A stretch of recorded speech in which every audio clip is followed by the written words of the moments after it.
तुरंत भाई को अब तुम्हें ही बचाना होगा।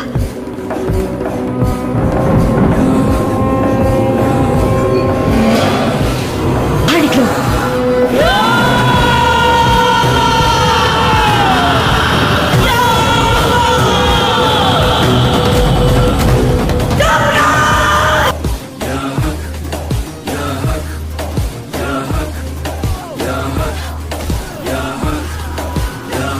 Rapte fikir var, trackte ilim var, beslenir iman.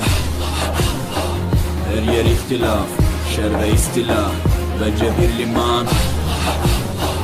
Gerçekte kitapta yazılı bu Kur'an. Kurbağa, hurdaç, flow, mus'ab, anlatır hak kitap, yalan ve hakikat.